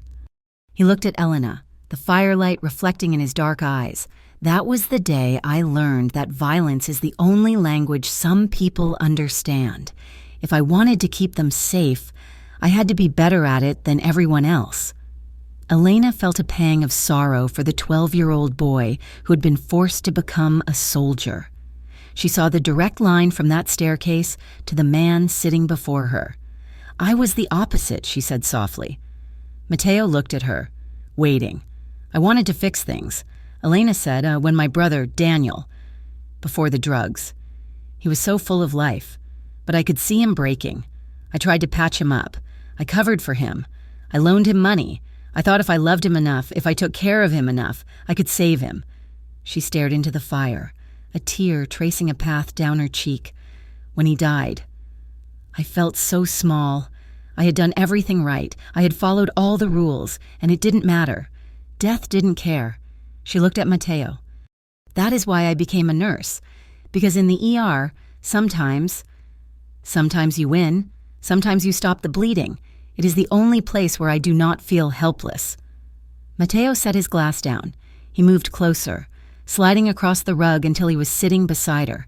He didn't touch her, but his presence was a warm, solid weight against her side. "You are not helpless, Elena," he said low. "You are the strongest person I have ever met. You stood up to me. You stood up to Grady's men. You fight death every single day." A crack of thunder exploded directly overhead, a violent, earth-shaking boom that rattled the window panes in their frames. Elena gasped, instinctively flinching and twisting away from the sound. Without thinking, Mateo moved. He rose to his knees and wrapped his arms around her from behind, pulling her back against his chest. It was a purely protective gesture, a shield against the noise and the dark. "Shh," he murmured, his chin resting near her temple. "I have you." Elena froze for a second, then melted. The fear of the storm vanished, replaced by the overwhelming reality of him.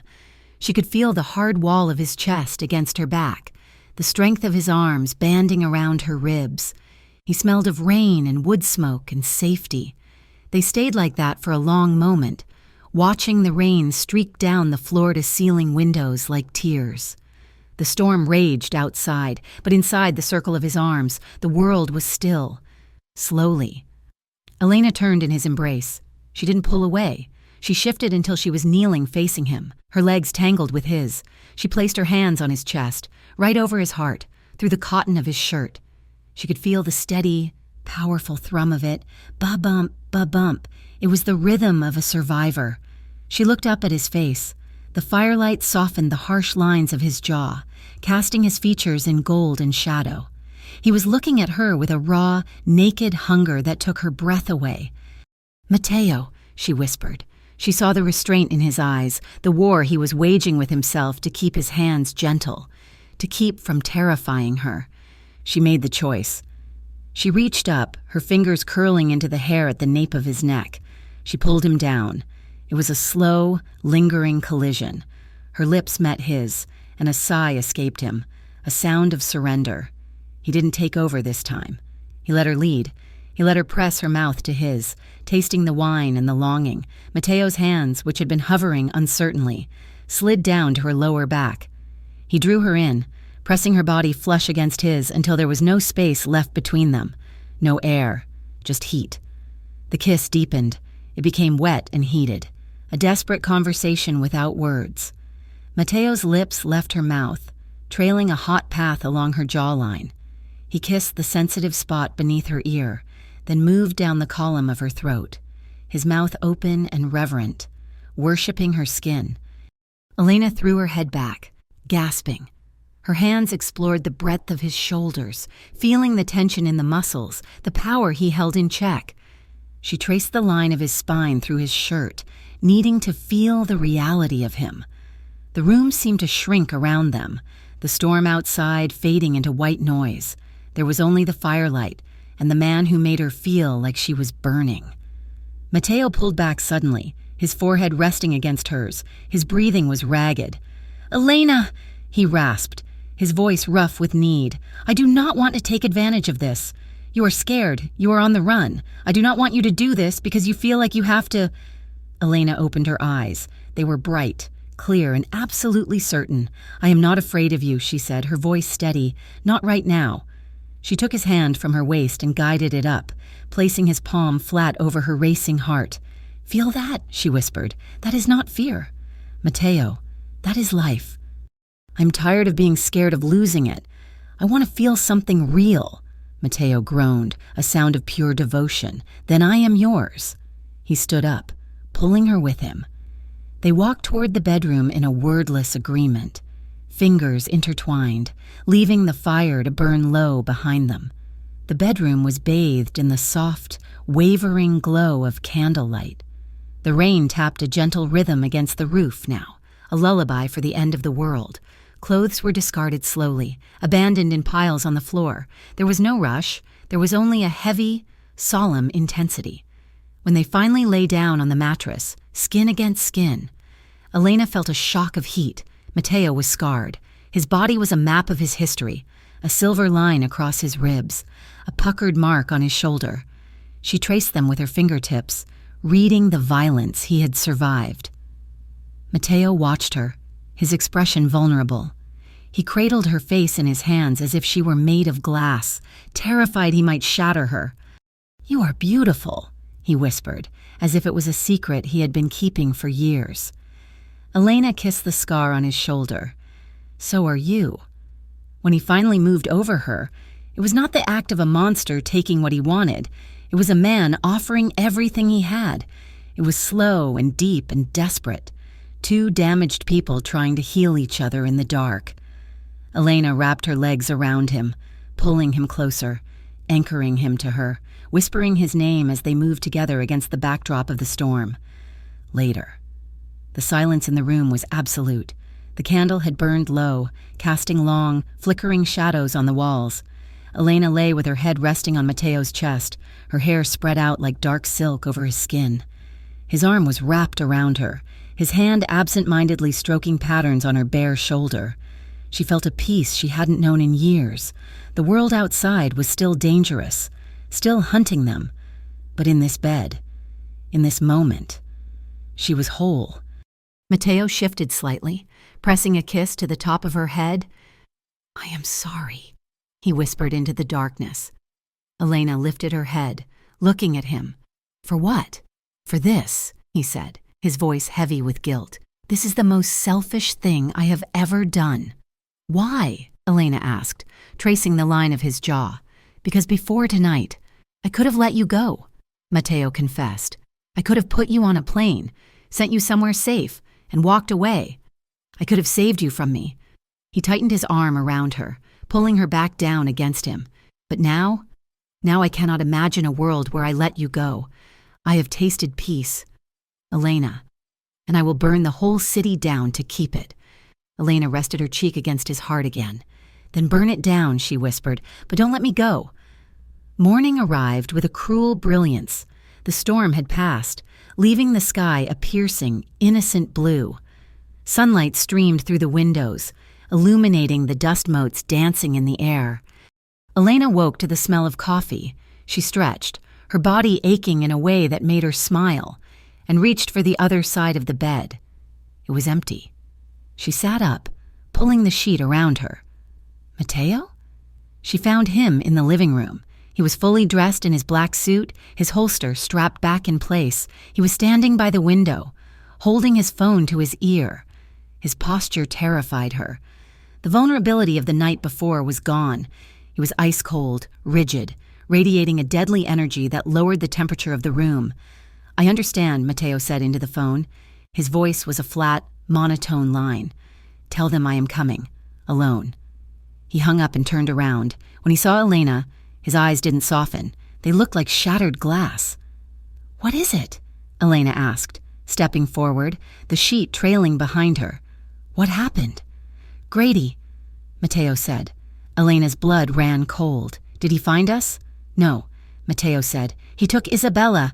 Elena gasped, her hands flying to her mouth. His sister, the one person he had started this war to protect. "He has her at the shipyards," Mateo said, checking the magazine of his gun with a mechanical click. "He sent a proof of life. He wants a meeting. Just me. If I bring the police, he kills her." He shoved the gun into his holster and walked toward the door. "I have to go." "No!" Elena screamed, running across the room to grab his arm. "Mateo, no, it is a trap. You know it is a trap." Mateo stopped, looking down at her hand on his sleeve. He gently pried her fingers loose. "I know," he said calmly. "Then don't go," Elena begged, tears springing to her eyes. "Call Luca. Call your men. Call Carter. We can work this out. There is no working this out," Mateo said. "He has my sister." He cupped her face one last time. His touch was brief, final. "Stay here, Elena. Lock the door. If I do not call you in 2 hours, Luca will come for you. He has instructions to get you out of the state." "Mateo, please," she sobbed, clinging to him. "I just found you. Don't leave me. Not like this. I have to," he said. He kissed her forehead, a cold, hard press of his lips. "I love you," he whispered. Then he turned and walked out the door. Elena stood in the doorway, watching him get into the car. She watched him drive away, disappearing into the trees, heading back toward the city and the death that was waiting for him. She realized with a sickening clarity that she had fallen in love with the monster, only to watch him walk willingly into the slaughter. Part 6, the silence in the cabin after Mateo left was heavier than the storm had been. It pressed against Elena's eardrums, screaming with the finality of his goodbye. He had walked out the door to trade his life for his sister's, believing that his death was the only currency strong enough to buy their safety. Elena stood by the window, watching the dust settle on the gravel driveway. Her heart was beating a frantic, bruising rhythm against her ribs. She looked at the phone Mateo had left on the counter, the burner he had used to receive Grady's call. He thought he was protecting her. He thought he could shield her from the blood and the horror of his world by leaving her behind in a glass box on a cliff. But he was wrong. He wasn't protecting her. He was breaking her. "I am not a bystander," she whispered to the empty room. She grabbed the phone. Her hands were shaking, but her mind was crystal clear. She dialed a number she had memorized from a business card she had thrown away weeks ago. It rang twice. "Carter," a gruff voice answered. "It is Elena Ward," she said. There was a pause on the line, followed by the sound of a chair scraping back. "Where are you?" "Elena, we have a bolo out for you. We know about the abduction attempt." "I am safe," Elena said, her voice hard, "but I am not calling to turn myself in." "Detective, I am calling to make a trade." "What kind of trade?" "I can give you Victor Grady," Elena said, "and I can give you Mateo Vale, both of them, in the same place, at the same time." The line went silent, buzzing with static. When Carter spoke again, his voice was sharp. "Professional. Where?" "The old freight yards, District 4. Tonight, right now." Elena took a deep breath. "But there is a condition. I do not make deals with accessories. Elena, then you do not get the location, she countered, and you lose the chance to take down the two biggest crime lords in Harborview in one sweep. Carter cursed under his breath. What do you want? Mateo's sister is there. She is a hostage. You have to get her out safely. And Mateo... She paused, closing her eyes. You do not go in shooting. Carter, you take him into custody. You arrest him. But you do not execute him on sight. If I see a sniper rifle aimed at his chest, I will scream the moment I get there and blow your whole operation. You're going there? Carter sounded incredulous. Elena, stay where you are. Do we have a deal, detective? Fine, Carter growled. No execution, we bring them in. Now give me the address. Elena gave him the coordinates. Then she hung up, grabbed the keys to the rusted pickup truck parked in the shed, and ran out the door. She was done waiting for men to decide her fate. The freight yard was a graveyard of industry. Rusted shipping containers were stacked like towering metal monoliths, creating a maze of shadows and corrosion. The air smelled of salt, diesel, and rotting wood. Elena parked the truck a quarter-mile away and approached on foot, slipping through a gap in the chain-link fence. She moved quietly, her nursing shoes making no sound on the cracked concrete. She was terrified, every nerve ending in her body screaming at her to run. But the image of Mateo walking alone into this trap pulled her forward. She heard voices echoing from the center of the yard. Elena ducked behind a blue container, her breath hitching. She peered around the rusted edge. It was a clearing surrounded by walls of steel. In the center, under the harsh glare of a portable floodlight, stood Mateo. He looked impossibly alone. He stood with his hands raised, his coat open to show he was unarmed. Across from him, sitting on a crate like a king on a throne, was Victor Grady. He was a small man with a weasel-like face, surrounded by 10 men holding automatic rifles. So, the king of Harborview finally kneels, Grady sneered, his voice high and grating. Where is she? Victor, Mateo asked. His voice was calm, but it was the calm of a man standing on the gallows. Grady snapped his fingers. 2 men dragged a figure out from the shadows. It was Isabella. She was bound and gagged, her face bruised, terrified tears streaming down her cheeks. A man stood behind her, pressing the barrel of a pistol to her temple. Mateo flinched. It was a small movement, a crack in his stone facade. Let her go, Mateo said. You have me. That was the deal. Grady laughed. It was a wet, ugly sound. Oh, I have you, Mateo, but I want more than just your life. I want to see you break. I want to see the great Mateo Vale crawl. He stood up and walked toward Mateo, stopping just out of reach. I heard about your little nurse, Grady said, grinning. Elena froze behind the container. Does she know what you really are? Grady taunted. Does she know she is in love with a butcher? Or did you play the hero for her? Did you tell her you only kill bad men? Leave her out of this, Mateo growled, his eyes darkening. You made her weak. Mateo, Grady said, loving someone makes you soft, and in this city, soft things get eaten. Grady signaled to the man holding Isabella. The man cocked the pistol. The click echoed loudly in the silence. No, Mateo shouted, taking a step forward. The guards raised their rifles, aiming at his chest. I will give you everything, Mateo yelled, holding his hands out. The territory, the shipping routes, the accounts. I will sign it all over. I will disappear. Just let them go. Let Isabella go. Leave Elena alone. Grady looked delighted. He shook his head slowly. I do not need you to sign anything, Mateo. I already own the city, and as for your nurse, he pointed up toward the top of the stacked containers surrounding them. I have eyes everywhere. My men are watching her apartment. They are watching the hospital. If you try anything, if you fight back, she dies. If you run, she dies. Mateo looked trapped. He looked at his sister, trembling with a gun to her head. He looked at the men surrounding him. He looked at the hopelessness of the checkmate. His shoulders slumped, the fight drained out of him, leaving only a vast, empty devastation. You win, Mateo whispered. He looked at Grady with dead eyes. You think I am a monster? He asked, his voice cracking with the weight of his own self-hatred. You are right. That is all I know how to be. I am poison, and I am done pretending I am anything else. He fell to his knees on the concrete, bowing his head, waiting for the bullet. Elena could not breathe. She watched the man she loved accept his own damnation. He believed it. He believed he was worthless, a creature of darkness who deserved to die alone in the dirt. She stepped out from behind the container. "Mateo!" Her voice rang out, clear and steady, cutting through the tension like a blade. Every head turned. Grady spun around. Mateo jerked his head up, his eyes widening in horror. "Elena?" he breathed. No, run!" Elena did not run. She walked into the light. She walked past the men with guns, ignoring the barrels that turned to track her.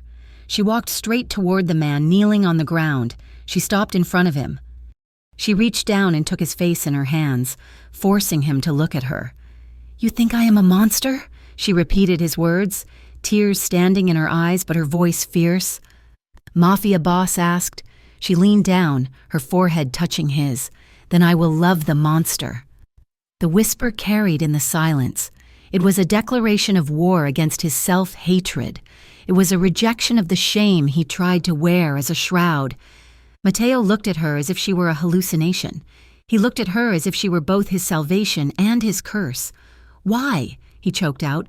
"Why are you here? You are going to die. I am not going anywhere." Elena said. "Stand up. Mateo, stand up and finish this." Mateo stared at her. He saw the fire in her eyes.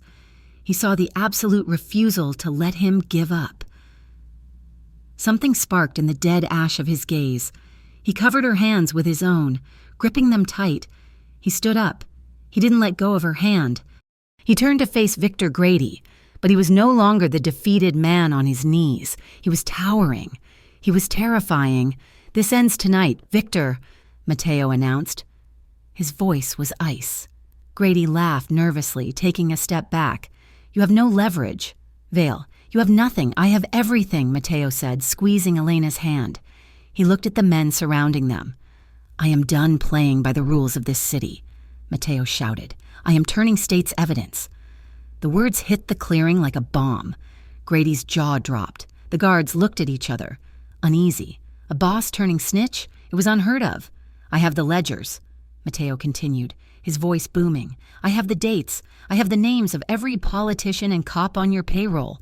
Victor, I am going to burn your empire to the ground, and I am going to use the law to do it." "You wouldn't dare," Grady hissed. "You will go to prison for the rest of your life." "I know," Mateo said calmly, "but you will be coming with me." Grady's face twisted into a snarl. "Kill them," he screamed. "Kill them all!" The air split with the wail of sirens. Floodlights from the perimeter fence blinded the yard. Voices amplified by megaphones boomed from the darkness. "This is the Harborview Police. Drop your weapons!" Carter had kept his word. Chaos erupted. Grady's men panicked, some firing at the police, others scattering into the maze of containers. "Get down," Mateo roared. He shoved Elena toward the cover of a forklift, shielding her body with his own as bullets sparked off the concrete. "Isabella!" Elena screamed, pointing. The man holding Isabella had been distracted by the lights. Isabella bit his arm and shoved him away. Elena didn't think. She broke from Mateo's grip and sprinted across the gap. She grabbed Isabella's arm and dragged the sobbing woman behind a stack of crates, just as the guard opened fire, the bullets chipping the wood inches from their heads. Mateo did not hide. He saw Grady running toward a black van. Mateo moved. He sprinted through the crossfire, a blur of focused rage. He tackled Grady just as the trafficker reached the door. They hit the ground hard. Grady scrambled, pulling a knife from his belt. He slashed at Mateo, cutting a line across his forearm. Mateo didn't even flinch. He grabbed Grady's wrist and twisted it with a sickening crunch. The knife clattered away. Mateo hauled Grady up by his lapels and slammed him against the side of the van. He pulled his own gun, the one he had hidden in the small of his back, the one he hadn't used because he thought he had to die. He pressed the barrel under Grady's chin. "Do it!" Grady screamed. "Spitting blood, be the monster! Mateo, kill me!" Mateo's finger tightened on the trigger. He wanted to. Every instinct he had honed for 20 years screamed at him to pull the trigger, to end the threat, to wipe the stain from the earth. He looked over his shoulder. Elena was crouched behind the crates, holding Isabella. She was watching him. Her eyes were wide, pleading. She wasn't afraid of him, but she was terrified for his soul. Then I will love the monster. Mateo looked back at Grady. He saw the fear in the other man's eyes. No, Mateo said quietly. He released the hammer of the gun. I am not a monster anymore. I am just a man who is better than you. He dropped the gun. He stepped back and raised his hands in the air. Officers swarmed the yard, vests emblazoned with SWAT. They tackled Grady, cuffing him roughly. 2 officers approached Mateo, guns drawn. Mateo! Elena screamed. She ran from cover. A police officer tried to stop her, but she shoved past him.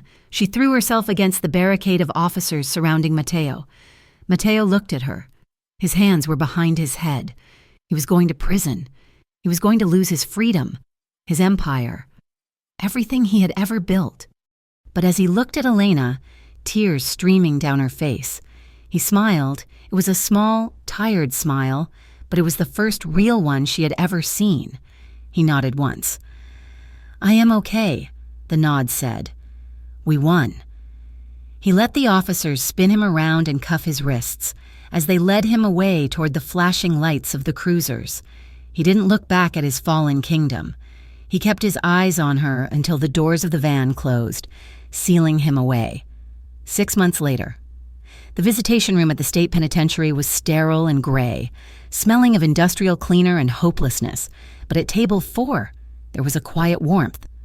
Elena sat on a metal stool, her hands resting on the scratched surface of the table. Across from her, Mateo sat in a blue jumpsuit. He looked different. The expensive suits were gone, replaced by cotton. He was leaner, the stress weight of running an empire gone from his frame. His hair was shorter, but his eyes were clear. He reached across the table. His fingers brushed hers. The guard by the door watched, but didn't intervene. Mateo's cooperation had earned him certain privileges. How is Isabella? Mateo asked. She's good, Elena said, smiling. She started art therapy last week. She asked when she can visit. Soon, Mateo said. The lawyers are finalizing the plea deal. Since I gave them Grady and the entire network, they are being generous. Elena traced the line of his knuckles with her thumb. 10 years, she said softly. With parole in 7, it is a long time, Mateo said, his voice low. You shouldn't wait. Elena, you have a life. You have a career. You shouldn't spend your 30s waiting for a convict. Elena looked at him. She reached into her bag, aloud after a thorough search, and pulled out a brochure. She slid it across the table. Cedar Creek Trauma Recovery Center. I applied for the head nurse position. She said, It is 3 hours north, near the mountains. Mateo looked at the brochure, then up at her, confused. They have a program, Elena continued, for former offenders, a reintegration degree. They help people rebuild their lives after surviving things. She leaned forward, her eyes locking onto his. I want you to join me there when you get out. Mateo stared at her. Me? In a recovery program? Elena, I am the guy who put people in recovery. You are the guy who grew up in a war zone. Elena corrected him gently. You saved your sister. You saved me, and now you are saving yourself. She squeezed his hand. I am not waiting for a convict. Mateo, I am waiting for my partner. 7 years is nothing. We have time. Mateo looked down at their joined hands. He blinked rapidly, fighting back emotion. He let out a wet, shaky laugh. I will be the oldest college student on campus, he joked weakly. Elena leaned across the table. The guard shifted but looked away. She kissed him gently, a soft press of lips that held all the promises of the future. I will be there, she whispered against his mouth, waiting for my monster to finally walk free. 7 years later. The bus station was dusty, located in a town so small it barely had a name. The air smelled of pine needles and damp earth. Elena stood on the platform. She wore a simple sundress, her hair loose around her shoulders. She checked her watch for the 10th time. The bus pulled in with a hiss of air brakes. The doors opened. A few people stepped off, an old woman with a basket, a teenager with headphones. Then, a man stepped down. He wore jeans and a white t-shirt. He had a duffel bag slung over one shoulder. He He was older now, silver threading through the black hair at his temples. The lines around his eyes were deeper, but he stood tall. He stood without the weight of a gun under his arm. He stood without the shadows of the city clinging to his heels. Mateo looked around the platform. He saw her. He dropped his bag. Elena ran. She didn't care who was watching. She sprinted across the cracked pavement. Mateo caught her. He lifted her off her feet, spinning her around, burying his face in her neck.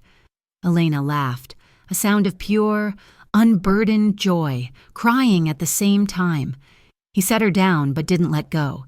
He held her face, looking at her as if she were the sun and he had been underground for a decade. "Hi," he whispered. "Hi," she choked out. There were no bodyguards. There were no black sedans. There were no enemies waiting in the dark. There were just two people who had found each other in the wreckage and built a raft to survive. "Ready to go home?" Elena asked. Mateo looked at the mountains in the distance, then back at the woman who had walked into hell to bring him back. "I am already there," he said. He kissed her, and for the first time in his life, Mateo Vale was just a man, and that was enough. Closing message. Thank you so much for listening to the story of Elena and Mateo. I hope you enjoyed this journey of redemption, danger, and love. I would love to know where you are listening from today. Please leave a comment below and tell me which country or city you call home. If you enjoyed this story, please make sure to subscribe to Mafia Romance Stories for more emotional and thrilling tales. Don't forget to like the video and share your thoughts in the comments section. What did you think of Mateo's choice at the end? Until next time, keep believing in love, even in the darkest places.